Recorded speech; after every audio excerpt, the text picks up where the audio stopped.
Here's how I look at out-of-conference schedules. I look at them like this. I don't take them holistically and then give you an average of the, a quantitative average of the teams. Think about it this way. If you had 4 fights, we're boxers, and you had 4 fights and I had 4 fights, and my 4 guys I was facing, none were awful, none were good. They were below average. The 4 you were facing, 3 were absolute dogs, but 1 was Tyson in his prime. Who faced the tougher opponents? Holistically, me. Realistically, you. I don't look at your out-of-conference schedule and take the winning percentages.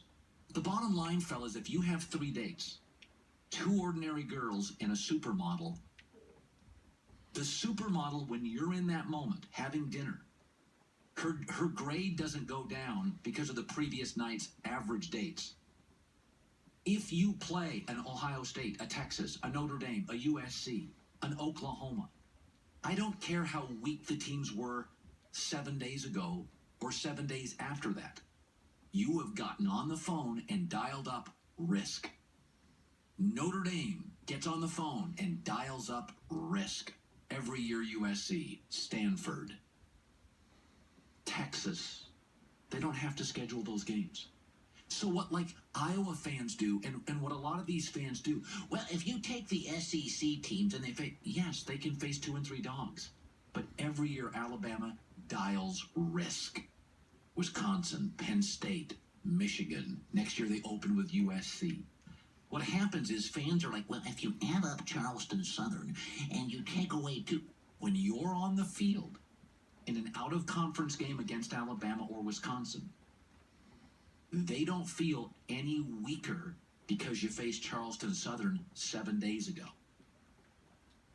Iowa gets on the phone and never dials true risk.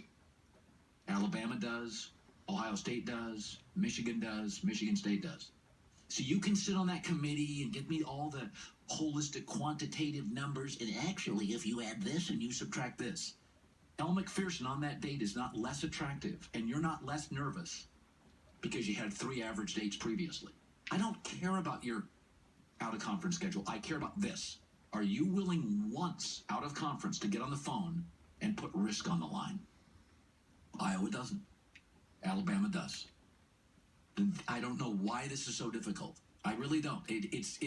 But everybody in Iowa, well, if you add up, go look at Iowa last 20 years. They have failed 1 time to put in a top 20 program. Not 1 time in 20 years. Not 1 top 20 program. Arizona, really? What coach are they on? Pitt, really? What coach are they on?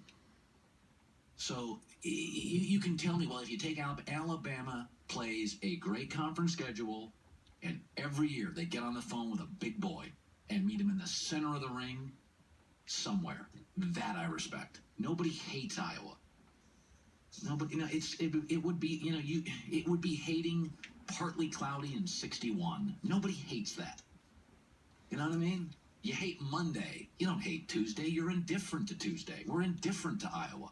Christine with the news.